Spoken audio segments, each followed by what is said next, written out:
I can't see everyone's future. Only my own. And only within 2 minutes.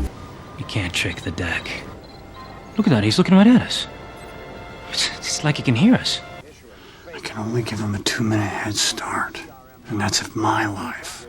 But with me, you can see further. Yeah. But they don't know that. I have rights. This is about 8 million other people. At the beginning of the movie, we are introduced to a man named Cris Johnson. He is sitting alone in a small roadside diner, quietly drinking and constantly checking his watch. It feels like he is waiting for a very specific moment. When the hands of the watch reach the right time, Cris suddenly looks toward the door, clearly expecting someone to walk in. But nothing happens. Cris lives in Las Vegas and earns money by performing as a magician under the stage name Frank Cadillac. His show is small and modest, and his main act is predicting events before they happen. At one show, he invites a woman on stage and predicts the exact second when her necklace will fall off. 3, 2, 1, now.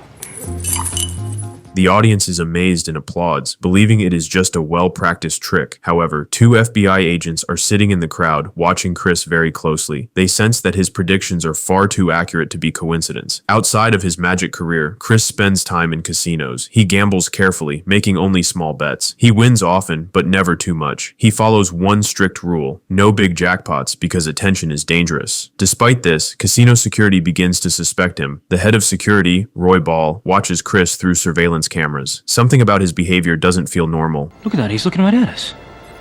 It's like he can hear us. Before security can confront him, Cris suddenly stands up and goes to cash out his chips, because he already knows what's about to happen. As Cris approaches the cashier, he sees a terrifying vision of the near future. In seconds, a man with a gun will attempt a robbery and shoot 2 employees. Cris times everything perfectly. When the robber pulls the gun, Cris instantly disarms him and stops the attack before anyone gets hurt. Although Cris saves lives, security footage only shows him holding a gun. Casino security panics and chases him. Soon, police cars flood the area. Cris escapes easily, dodging guards and officers like a ghost because he can see 2 minutes into the future and knows every move before it happens. In the parking lot, he steals a car and speeds away. The police chase him through Las Vegas streets. At railroad tracks, Cris foresees a train blocking his escape. He replays the future in his mind, adjusts his speed, and crosses the tracks just seconds before the train passes, stopping the police behind him. Meanwhile, FBI agent Callie Ferris studies the footage. She analyzes every detail of Chris's escape and realizes something incredible. This man can see the future. She estimates his ability works about 1.5 to 2 minutes ahead. You remember this?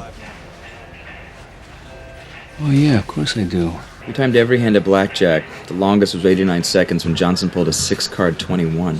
So we know he can see at least a minute and a half ahead. At the same time, the FBI is dealing with a massive crisis. Terrorists have stolen a nuclear device and they plan to detonate it in Los Angeles. The FBI has no leads. Callie believes Cris is their only chance. Cris hides with his old friend Irv, an elderly man who worries about him. While playing pool, Cris explains that he has been seeing the same woman in his visions, someone he can see further into the future than anyone else. Cris believes she may be his true love. Maybe she's the one. Well, when you get like this, there's no talking to you. Suddenly, Cris freezes. He sees that an FBI agent will arrive in seconds. This time, he decides not to run. Cop? Well, then you gotta go. Hold on. I want to see how much she knows, what she wants from me. I'm sure you know why I'm here. Because you're the man who knows what I'm gonna do before I do it, right?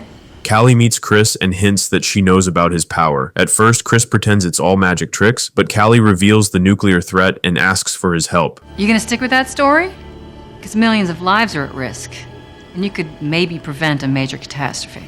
Cris refuses. He doesn't want to be controlled or experimented on. When armed agents storm in, time suddenly resets, revealing Cris had already seen this future. He escapes through the back door, disappearing just seconds before the FBI arrives. He's gone, right? I missed him by seconds, didn't I? Soon after, Roy Ball is approached by mysterious people claiming to be government officials. They brutally torture and kill him after learning about Cris. These men are the terrorists, and now they are hunting Cris too. Cris returns to the diner from the beginning. This time, the woman from his visions, Liz, finally arrives. Cris repeatedly rewinds time, trying different ways to talk to her, but every attempt fails.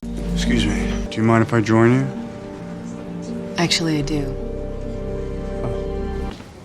Sorry to bother you, but I have a question about the coffee. Isn't that something you should probably ask your waitress? Excuse me, do you have a light? I don't smoke. Then Liz's aggressive ex-boyfriend shows up. In one version of the future, Cris dodges his punches. It doesn't work. Kendall, I think you're having another off day. Who the hell are you? I'm her future. You know what? You two work things out. In another version, Cris lets himself get hit, and this changes everything. Liz defends him, and they finally connect. I'm Liz. Cris, it will. What will? Your luck. It's gonna change. Liz agrees to give Cris a ride. They travel together through beautiful landscapes. Slowly, Liz warms up to him. You don't believe in destiny? I mean, if every move we make is preordained, then what is the point of that? I mean, life is supposed to be a surprise. It would be nice.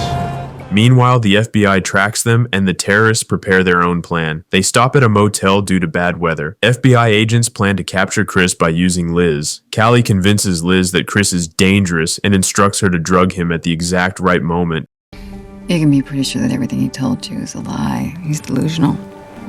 Go back to the motel. Have a drink. Put one of these in his glass. But this is important. You need to do it at least 2 minutes after you get him out of the room. But Liz can't do it. She warns Cris instead. Don't drink that. It's drugged. Some federal agent came up to me and said that you were a delusional sociopath and showed me this tape. So maybe you are.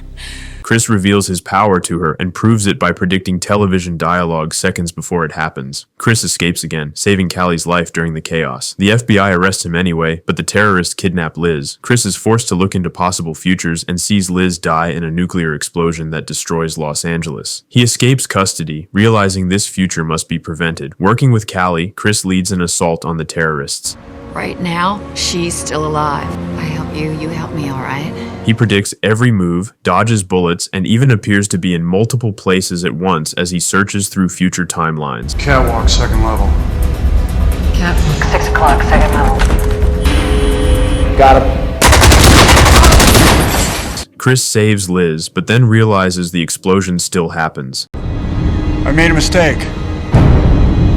It's happening. When? Now! Suddenly, everything resets. Cris wakes up in the motel. The disaster was only a possible future. This time, he chooses differently. He calls Callie and agrees to help before it's too late. I'll do it, but I have conditions. I want her left out of it. The movie ends with Cris leaving with the FBI, fully accepting his responsibility. His power is no longer about survival or money. It's about changing the future.